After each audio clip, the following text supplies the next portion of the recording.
Hi guys, welcome back to my YouTube channel. I know I've been long gone for a minute now, but I am back and I am back. I am back with this fall inspired look, and if you guys will learn how to recreate, just stay tuned and keep on watching.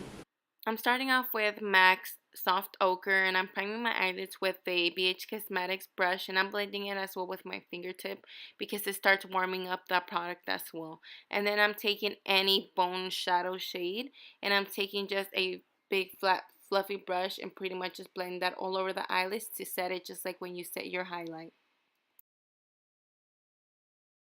I'm also taking Peach Smoothie by Makeup Geek, and I'm taking a Sigma E40 brush and I'm blending it all over the crease. So usually I take any shadow that's lighter, but I love to start with this one, blending all over. You can be as messy as you like. It doesn't matter as long as you make sure that you blend it and there's no harshness, which obviously with this shadow, you won't see harshness.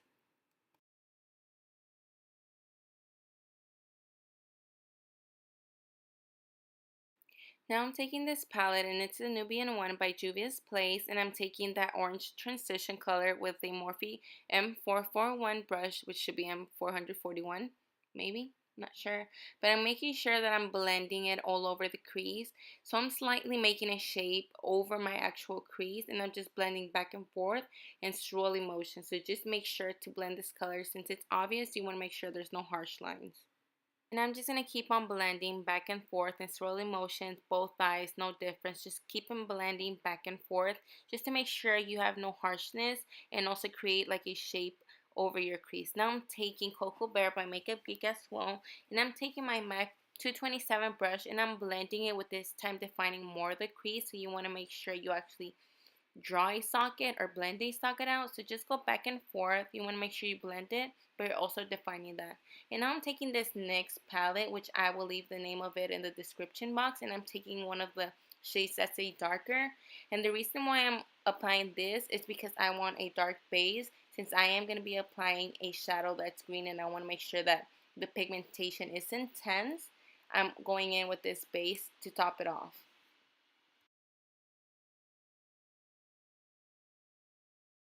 After applying that shadow, the darker one, I am going with Enchanted Forest by Makeup Geek as well. And I'm taking a Sigma brush E54, and instead of just swiping back and forth, I am tapping all over that dark shade. You see how intense it makes that color? If you were just to go on your lid with it, tapping it, you wouldn't get it as intense as it looks. So after tapping, I want to make sure as well in the crease, I'm blending it back and forth, but not bringing it over the crease. So just tap, tap, tap until your desired outcome.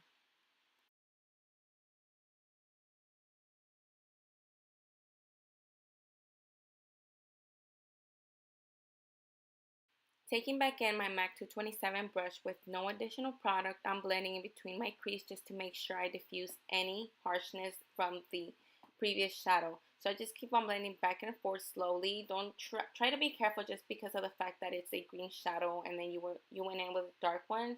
So it could kind of get a little bit crazy. So just try to blend carefully. And now I'm pretty much just highlighting everyone else's basic step with my Nars Creamy Custard Concealer. You know the drill.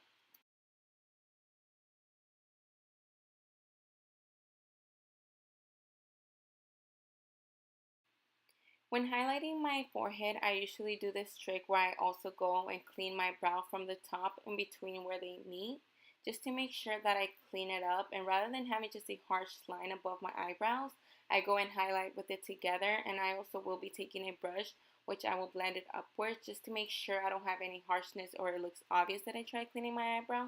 But basically, highlighting step, everyone knows how to do it.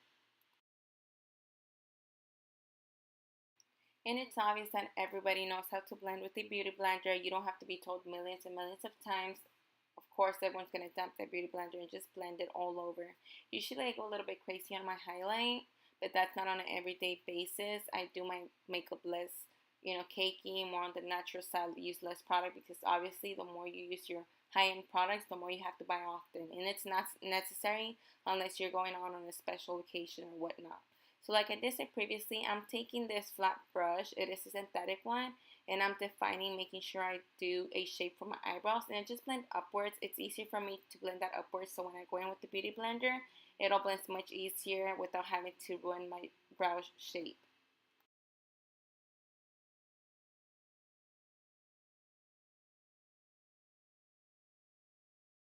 And of course, the obvious trick that everyone does, just to make sure your makeup sets, doesn't move, doesn't get ruined throughout the day, you want to make sure with the same damn beauty blender that you dip it into your setting powder and just set everything that you want not to move. Anything that's creamy, concealers, foundation, whatnot, you want to set it.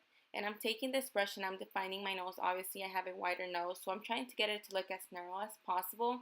So instead of working with a liquid, I am taking a bronzer, more of a powder, because it's easier for me to work. And I am using this palette, and I'm taking that, it's the Hoola bronzer. Most likely it is, but I will leave that in my description box along with the brush that I'm using as well.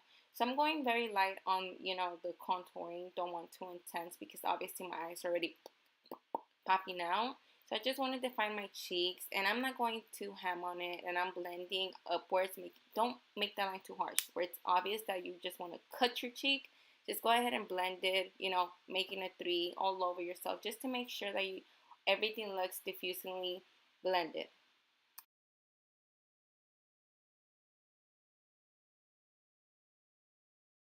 Using the same beauty blender and the same translucent powder, I'm going in and just pretty much cleaning any of the contour powder that came below the area that I wanted to, defining more my cheeks. This will give it the illusion of more of like a upper lifted Botox type of look. And now I'm taking my Morphe M501, I believe, brush and this highlighter that I'm so in love with. I can't stop using it. So before I go in with blush, I decided that I want to go in with highlighter. So when I do go in with blush, I can blend it out all together.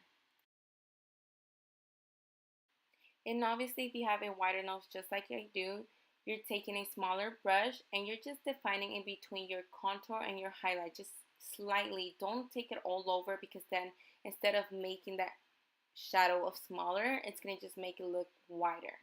And now I'm taking my blush, and I'm taking this Morphe blush, and I'm blending in between my contour and my highlight, and I'm blending all of those three together just to give it more of a blended look instead of them looking divided, just like the highlight above, in between the blush, and then below the contour.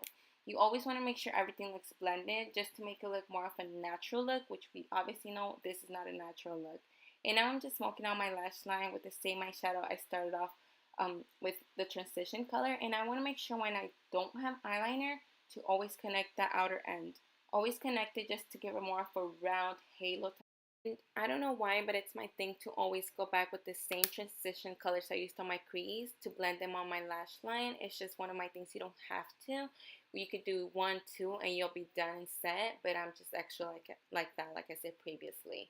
So I'm just smoking that lash line tightly back and forth, making sure you're able to tell that olive color just like above on the lid. And I'm just taking a brown pencil and also multitasking and using it as a lip pencil as well. Hey, why not? If you can kill 2 birds with 1 stone, do it.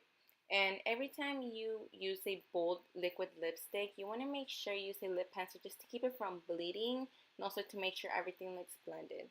So now I'm just pretty much setting my makeup like everyone does. Thank you guys for watching this tutorial. I'm glad you made it to the end. And if you learned anything about this look or can recreate it or will recreate it, let me know on Snapchat. I will leave that in the description box. So just stay tuned for more videos.